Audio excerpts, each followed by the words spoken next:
Friends, आज हम लोग बात करने वाले हैं सिग्निफिकेंट फिगर्स के कुछ रूल्स के बारे में। देखिए, सबसे पहली बात तो ये है कि सिग्निफिकेंट फिगर्स में हमें रूल्स की ज़रूरत क्यों पड़ती है। देखिए, पिछली वीडियो में हम लोग समझ चुके हैं कि किसी भी मेजरमेंट का जो रिजल्ट आता है उसके अंदर कुछ वैल्यूज़ जो होती हैं सिग्निफिकेंट होती हैं, यानी कि इम्पॉर्टेंट होती हैं। कुछ सर्टेन वैल्यूज़ होती हैं, कुछ अनसर्टेन वैल्यूज़ होती हैं। ठीक है, तो अगर मान लीजिए कि हम लोग कोई मेजरमेंट करते हैं और उसका रिजल्ट लिखते हैं और किसी और को रिपोर्ट करते हैं, तो उसे पता कैसे चलेगा कि उस मेजरमेंट के रिजल्ट में कौन सी वैल्यू सिग्निफिकेंट है और कौन सी नहीं है। तो उसके लिए कुछ रूल्स की ज़रूरत पड़ती है।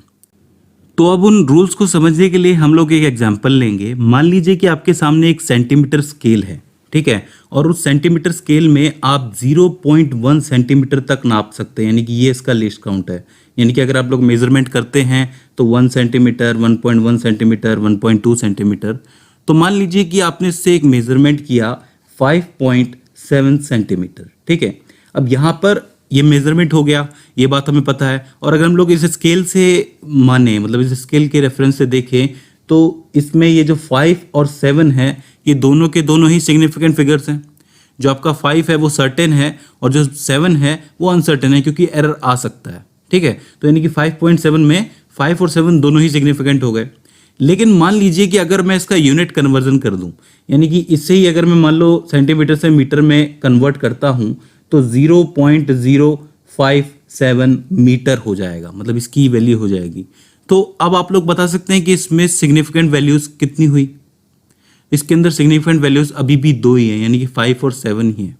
ये जो आगे वाले जीरोज हैं इनका कोई मतलब नहीं है, राइट। तो ये जो आपका पहला जो रूल बनता है कि वो ये है कि all the non zeros digits are significant, यानी कि ऐसी डिजिट्स जो कि नॉन जीरो है। जैसे 5 है वो नॉन जीरो है, 7 है वो नॉन जीरो है, तो दोनों की दोनों सिग्निफिकेंट हो जाती हैं।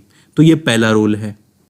तो यहाँ पे इसको हम लोग कह सकते हैं कि a choice of change of different units does not change it's number of significant digits और फिगर इन ए मेजरमेंट। ठीक है, यानी कि यूनिट कन्वर्जन की वजह से सिग्निफिकेंट नंबर्स की वैल्यू नहीं बदलेगी।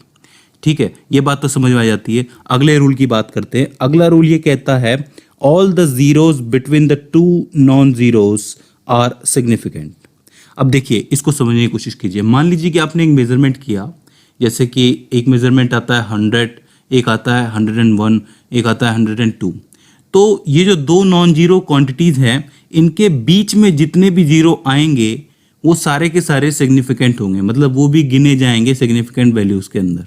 ऑब्वियस सी बात है, क्योंकि ये इंपॉर्टेंट है। अगर मान लीजिए कि मैं 102 में से 0 हटा देता हूँ और उसको 12 लिख देता हूँ, तो संख्या ही चेंज होगी, नंबर ही चेंज हो गया, राइट। तो यानी कि ये भी सिग्निफिकेंट है वैल्यू। तो जैसे मान लीजिए कि पॉइंट्स में भी कोई आता है, कोई क्वांटिटी आती है, जैसे कि 2.308, तो इसके अंदर ही जो जीरो बीच में आ रहा है ये भी आपका सिग्निफिकेंट में ही गिना जाएगा, मतलब इसके अंदर 4 सिग्निफिकेंट नंबर होंगे। अगला जो इसका रूल होगा वो कुछ इस तरीके से होगा कि if the number is less than 1, the zeros on the right of the decimal point but to the left of the first non-zero digit are non-significant। मतलब ये हो गया कि मान लीजिए कि आपके पास एक कैलकुलेशन है, उसका एक मेजरमेंट है, उसका एक रिजल्ट है 0.002308। तो डेसिमल के बाद के ये जो दो जीरोज हैं ये एक्चुअली लीडिंग में गिने जाएंगे। मतलब लीडिंग जीरोज के बारे में मैं आपको बता चुका हूँ, जो आगे वाले जीरोज होते हैं।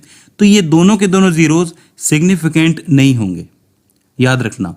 लीडिंग जीरोस कभी भी सिग्निफिकेंट में नहीं होते। लीडिंग यानी कि किसी भी मेजरमेंट के रिजल्ट के आगे लगने वाले जीरो। जैसे मैं लिख दूं 0.003254, तो ये जो आगे वाले जीरोस हैं ये सिग्निफिकेंट नहीं होंगे। अब याद रखना, पॉइंट के अंदर भी, मतलब अगर मान लो कि वैल्यू जो है 1 से कम निकल के आई है, तो पॉइंट के अंदर भी जो आगे वाले जीरो है ये सिग्निफिकेंट नहीं गिने जाएंगे। अच्छा, अब बात करते हैं ट्रेलिंग जीरोस के बारे में, मतलब अगले रूल के बारे में। इसको समझने के लिए मैं आपके सामने दो कंडीशंस रखता हूँ। मान लीजिए कि एक तरफ तो आपके पास तराजू है और दूसरी तरफ एक वेइंग मशीन है जो कि प्रिसाइज है काफ़ी। मान लीजिए कि इस तराजू में आप लोगों को कुछ भी तोलना हो, कोई भी सामान तोलना हो, तो आप लोग 1-1 किलो के वेट से तोल सकते हैं। आपके पास 1-1 किलो के बहुत सारे वेट हैं। तो मान लीजिए कि जो वज़न है वो 123 किलोग्राम निकल के आया।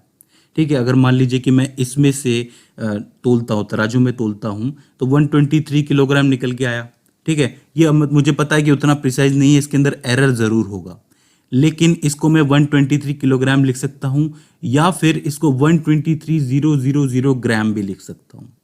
ठीक है, अब मैं क्या करता हूँ कि वही मेज़रमेंट, उसी सामान की मेज़रमेंट इस वेइंग मशीन पे करता हूँ, इस इलेक्ट्रिक मशीन के ऊपर। जब मैं इसके ऊपर इसको रखूँगा तो इस बार इसका जो वज़न है वो भी मान लेते हैं कि 123 किलोग्राम निकल के आया है, लेकिन इसको इस बार मैं कैसे लिखूँगा, 123.000 किलोग्राम।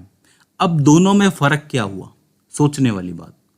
देखिए समझिए, यहाँ पर जो है पीछे वाले जो ज़ीरो हैं इस तराजू वाले में, ये जो ट्रेलिंग ज़ीरोज़ हैं ये सिग्निफिकेंट नहीं होंगे, याद रखना। और इस तरफ ये जो मैंने पीछे ज़ीरो लिखे हैं डेसिमल के बाद, ये सभी सिग्निफिकेंट में गिने जाएंगे। इसका क्या कारण है, क्योंकि देखिए जब आप लोग तराजू से मेज़रमेंट करोगे तो आपको पता है कि आप लोग का जो लीस्ट काउंट है वो 1 kg का है, मतलब इससे नीचे आप लोग नाप नहीं सकते। लेकिन इस वेइंग मशीन के अंदर तो आप लोग ग्राम्स भी नाप सकते हो, 1 ग्राम, 2 ग्राम, 5 ग्राम। हो सकता है कि ये 123 किलोग्राम ना होकर के 123.500 ग्राम हो, राइट। तो ये वेइंग मशीन तो बता सकती है ना, तो यानी कि इसका प्रिसीजन ज़्यादा है। तो यहाँ पर पीछे जो है डेसिमल लगा के ये जो 3 जीरो लिखे गए हैं ये प्रिसीजन के लिए लिखे गए हैं, और यहाँ पर यूनिट कन्वर्जन करके लिखे गए हैं। इसलिए यहाँ पर सिर्फ 1 2 3 3 ही सिग्निफिकेंट फिगर्स हैं और इस तरफ 6 सिग्निफिकेंट फिगर्स होंगे। देखिए यहाँ पर सबसे ज़्यादा जो कंफ्यूजिंग लॉ है वो यही है कि लोगों को क्या है, ये ट्रेलिंग जीरोस बहुत कंफ्यूज करते हैं। अब जैसे मैंने क्या कहा, मैंने ये कहा कि यहाँ पर यूनिट कन्वर्जन हुआ है, इसलिए विदाउट एनी डेसिमल यहाँ पर सीधे सीधे जीरो मैंने बढ़ा करके लिख दिए हैं। लेकिन ये जीरोस जो हैं वो सिग्निफिकेंट नहीं माने जाएंगे। क्योंकि मैंने यहाँ पर तराजू का यूज़ किया और तराजू में भी 1 kg वेट का यूज़ किया है, तो ये इतना ही लीस्ट काउंट के हिसाब से इतना ही कैलकुलेट कर सकता है, लेकिन ये जो है ज़्यादातर कैलकुलेट कर सकता है। अब देखिए जैसे मैंने पहले कहा था कि अगर वैल्यू अगर 1 से छोटी हो, जैसे मान लीजिए कि 0.0034 है, तो हम लोग ये आगे वाले जो 2 ज़ीरोज़ हैं इनको सिग्निफिकेंट नहीं मानते। तो यहाँ पे पॉइंट के बाद के इन ज़ीरोज़ को हम लोगों ने क्यों सिग्निफिकेंट माना, ये एक कन्फ्यूजन का पॉइंट बनता है हमारे सामने। तो वो इसलिए माना क्योंकि हमें पता चल रहा है कि ये स्केल आगे भी इसका जो है मेजरमेंट कर सकती है। वहाँ पे वैल्यू 1 से छोटी हो रही थी, 0.00 हो रही थी। यहाँ पर जो वैल्यू है वो कितनी है, 123.000 है। तो ये जो ज़ीरोज़ हैं ये आपके सिग्निफिकेंट वैल्यूज़ में गिने जाएंगे, डिजिट्स में गिने जाएंगे। इस कन्फ्यूज़न को दूर करना होगा क्योंकि यही सबसे ज़्यादा कन्फ्यूजिंग लॉ है, जैसा मैंने बताया। अब देखिए यहाँ पर कई लोग तो डेसिमल का यूज़ करते हैं, कई लोग बार भी लगा देते हैं कि हाँ यहाँ तक की जो वैल्यूज़ हैं वो आपकी सिग्निफिकेंट है, उसके आगे की जो वैल्यूज़ होंगी वो आपकी जो होंगी सिग्निफिकेंट नहीं होंगी। तो ये लॉज हो जाते हैं। अच्छा, मेनली क्या है, कन्फ्यूज़न से बचने के लिए, सिग्निफिकेंट फिगर्स को पहचानने के लिए एक तरीका और है कि आप ये जो भी रिजल्ट आया आपका उसको आप लोग 10 की पावर में लिखें। मतलब 10 की पावर में लिखना बहुत सही रहता है। जैसे कि a multiply by 10 to the power b। इसको समझने के लिए एक एग्जांपल लेते हैं। जैसे कि मान लीजिए कि आपके पास एक कैलकुलेशन है जिसका रिजल्ट आया है 4.700 मीटर। अभी हमें पता है कि सारी की सारी सिग्निफिकेंट वैल्यूज़ होने वाली है क्योंकि यहाँ पे डेसिमल के बाद है, ठीक है। तो इसको आगे तक सॉल्व किया जा सकता है, मतलब इसका स्केल अच्छा रहा होगा। लेकिन मान लीजिए कि मैं इस मीटर को सेंटीमीटर में बदलना चाहूँ। सेंटीमीटर में बदलने के लिए मुझे क्या करना पड़ेगा, ऑब्वियस सी बात है इसको 100 से मल्टीप्लाई करना पड़ेगा।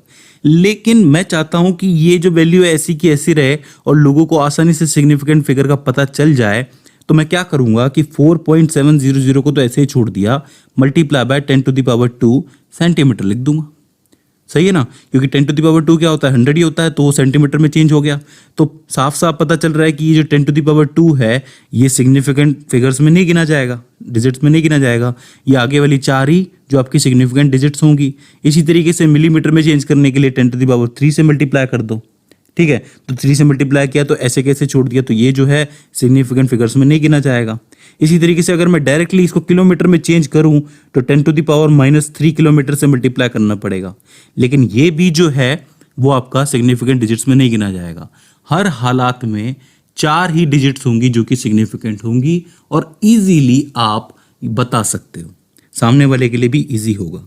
तो सबसे कंफ्यूजिंग लॉ के बारे में आप लोग ध्यान रखना कि for a number greater than 1 without any decimal the trailing zeros are not significant. मतलब कोई भी ऐसा नंबर जो कि 1 से बड़ा है और उसके आगे जो मतलब पीछे वाले जो जीरो लगे हुए हैं वो सारे के सारे बिना किसी डेसिमल के तो सिग्निफिकेंट नहीं होंगे, लेकिन अगर उसमें डेसिमल के बाद जीरो लगा रखे हैं तो वो आपके सिग्निफिकेंट होंगे।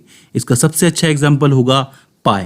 जैसा कि आपको पता है कि जो पाई है हमारा, और पाई के अंदर कई सारी जो वैल्यूज़ हैं वो निकलती हैं 3.14 के बाद, लेकिन मैं आपको बता दूं कि डेसिमल के बाद जितनी भी ये जो वैल्यूज़ हैं, डिजिट्स हैं, ये सारी की सारी इनफाइनेटली सिग्निफिकेंट है, राइट। भले ही कितने जीरो आ जाएं उसके बीच में, ठीक है, तो वो एक फिक्स वैल्यू, वो डिफाइंड वैल्यू है, तो वो हो जाती है हमारी सिग्निफिकेंट फिगर।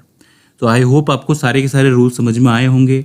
आप इसकी और प्रैक्टिस कीजिए, ज़्यादा से ज़्यादा नंबर्स लीजिए और पहचानिए कि कितने सिग्निफिकेंट है और कितने सिग्निफिकेंट नहीं है, ठीक है। इसके बाद हम लोग पढ़ेंगे ऑपरेशंस, मतलब addition, subtraction, multiplication of significant figures.